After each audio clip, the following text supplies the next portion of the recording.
Halo bro, balik lagi sama gua Koko Brewok. Di video kali ini gua akan bahas soal Will Goss.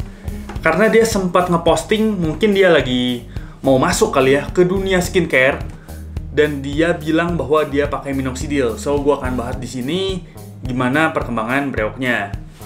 So kalau kalian lihat, nanti bakal gua tampilin, dia bilang bahwa ada di postingan aku dan skincareku plus menscareku. Jadi dia banyak, ada beberapa slide, mungkin sekitar 7 atau 8, gue nggak ingat.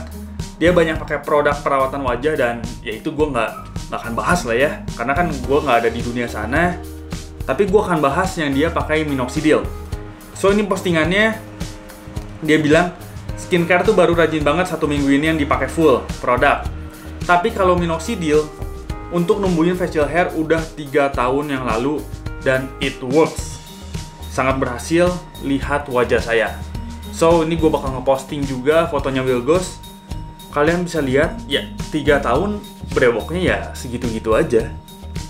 Gue bakal bandingin 2 foto Will Goss. Yang pertama itu yang menurut gue terlihat lebih jelas, dan yang kedua itu menurut gue ditrim dan kelihatan tipis banget.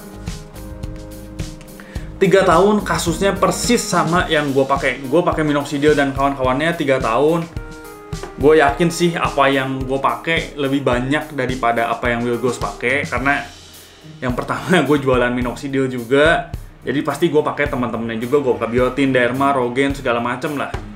Dan gue nggak tahu apakah Will Goss cuma pakai minoxidil atau dia dibantu dengan amunisi lainnya. Yang kedua adalah kita sama-sama pakai 3 tahun. So ya brewok gue pun, ya lu bisa lihat sendiri hasilnya kayak gini, bolong-bolong juga. Di jenggot sih gue bilang udah termasuk lebat, di pipi bolong-bolong. Ya kalau ditanya kenapa, ya karena brewok Cindo ya kayak gini. Untuk orang Indonesia turunan Chinese, brewoknya tuh kayak gini. Sama-sama kok pakai 3 tahun. Lu lihat juga brewok Will Goss juga nggak bisa dibilang bagus. Cuman yang jadi masalah adalah gue dengan brewok bolong-bolong kayak gini, gue jualan obat penumbuh. Dan Will Goss dia gak ada hubungannya nyari duit dia dengan brewoknya, makanya kayak ya udahlah. Kalau gue kan brewok kayak gini terus jualan, ya otomatis ya kena hujat. Bedanya gitu doang. Sama-sama Cindo, sama-sama pakai 3 tahun juga, bedanya gue jualan dan dia enggak. Ya udah, cuman beda di situ aja. Dan realitanya untuk orang Indonesia keturunan Chinese yang memang nggak ada genetik, itu nggak bisa sampai full ya. Maksudnya nggak ada genetik di sini adalah lu Cindo dan lu cuma modal kumis di pinggir dan jenggot yang paling cuman beberapa helai. Nah itu bisa dibilang nggak ada genetik. Dan gue berani untuk men-challenge semua yang nonton video ini, untuk kalian yang masuk kriteria Cindo dan nggak ada genetik, kalian bisa ikut challenge gue. Kalau kalian berhasil numbuhin brewok secara full beard, ya masih ada bolong-bolong dikit. Kalau kayak gue kan bolongnya banyak nih. Pokoknya kalian bisa numbuhin secara full beard, gue akan kasih hadiah Rp2.500.000 plus amunisi yang udah lu beli dari gue bakal gue balikin. Nah nanti untuk lebih lengkapnya kalian bisa baca di kolom deskripsi. Syarat dan itunya harus sesuai semua dengan yang ada di kolom deskripsi. So gue berani menantang untuk kalian semua yang masuk kriteria, dan gue akan berikan hadiah karena gue yakin menurut gue nggak akan ada yang berhasil. Terus sering banyak yang bilang ke gue kayak, lu brewoknya gitu-gitu aja, atau mungkin banyak banget sih komen, cuman gue nyarinya susah juga ya karena nggak tahu di video yang mana. Gue cuma dapet yang seketemunya aja. Banyak yang bilang kayak, lu brewoknya aja masih segitu-gitunya tapi ngomongin brewok. Ya sekarang udah musimnya bukan kayak gitu lagi sih bro. Ya ini gue bakal kasih tahu aja supaya ya nggak itulah, lebih open minded lah ya, supaya lebih open minded. Oke, jadi kenapa gue brewoknya gini-gini aja tapi ngasih video tentang brewok atau jualan obat brewok, tapi kenapa di gue sendiri nggak works gitu. Yang tadi gue bilang adalah genetik, makanya gue berani ngadain challenge. Itu yang pertama.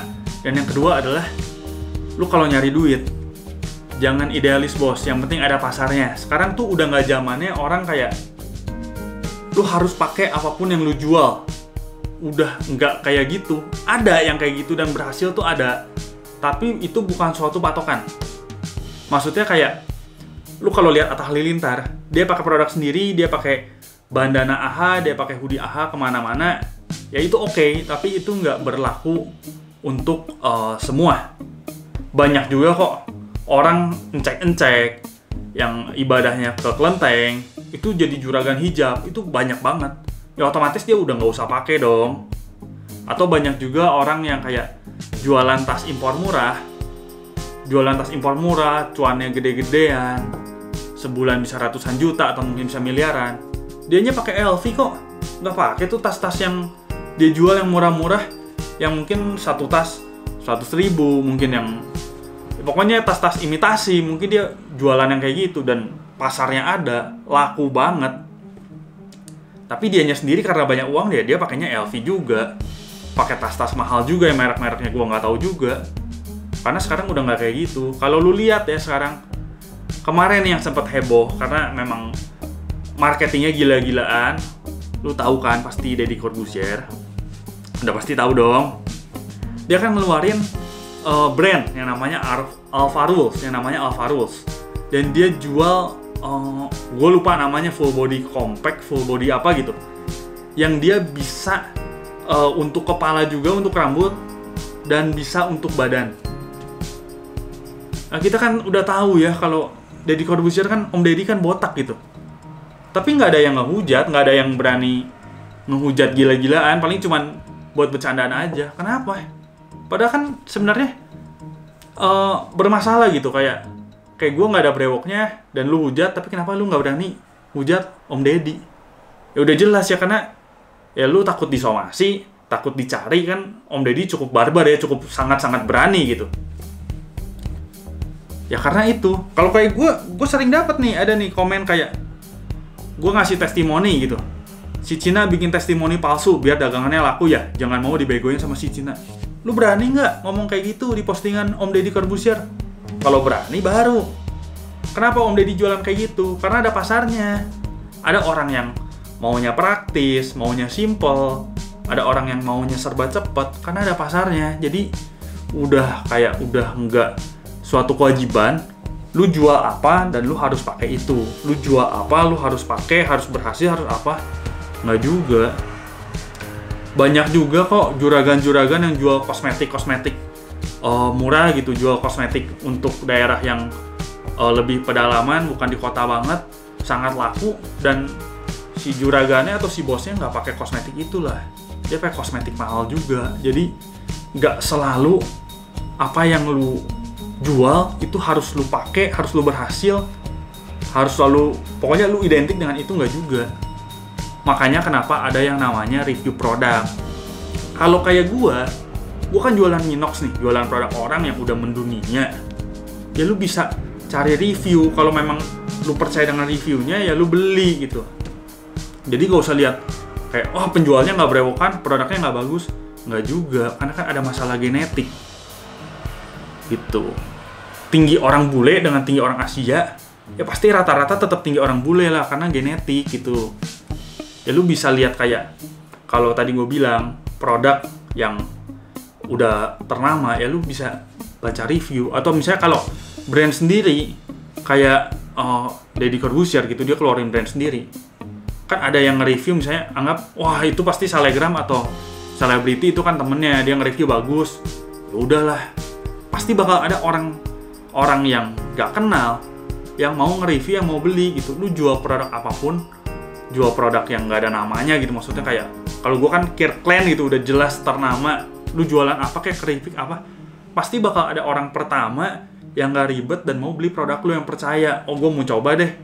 Jadi kalau misalnya orang yang wah lu brewoknya aja gak full, brewok lu aja masih segitu-gitunya, lu sering pakai bandana, lu pakai topi apa, ya udah itu bukan customer gue, ya oke, let it go aja, nggak usah dipeduliin, karena ya pasti masih ada orang-orang yang percaya dan mau beli. Kayak gue ngerasa nih samponya Om Deddy itu kemahalan buat gue, 210.000 untuk 250 ml itu untuk gue pribadi itu kemahalan. Tapi ya nggak ada urusannya, karena ya Om Deddy masih punya banyak pasar. Gue cuma satu segelintir gini yang nggak mau beli, ya udah tinggalin aja, karena masih banyak orang yang mau beli. Jadi nggak usah urusan. Ya jadi gitu aja sih inti dari video gue adalah Gak apapun yang lu jual itu harus melekat sama lu juga, nggak juga. Karena ada kasus-kasus kayak gitu. Ya kenapa orang masih jualan? Kenapa gue jualan ini? Ya karena ada pasarnya. Kenapa Deddy Corbuzier jualan sampo mahal gitu? Ya karena ada pasarnya, bakal ada yang mau beli, banyak malah yang mau beli. Jadi ya nggak ada masalah. Gue sendiri pun nggak masalah. Kalau lu liatin di komentar gue, kalau dulu hate comment mungkin masih gue balas-balesin ya, gue ngasih pembelaan. Sekarang sih orang hate comment mungkin 3 bulan terakhir, 6 bulan terakhir, sebodoh deh. Lu lihat aja banyak yang komen jelek tuh banyak banget. Dan nggak ada reply dari gua, ya biarin aja. Karena yang tadi, ya lu cari aja. Jualan tuh lu cari yang ada pasarnya, cari yang memang bisa untung di sana, bisa lama juga. Ya karena kalau misalnya kalau lu idealis ya susah juga. Ya intinya kayak gitu aja, videonya segini aja. Gua Koko Brewok pamit dulu.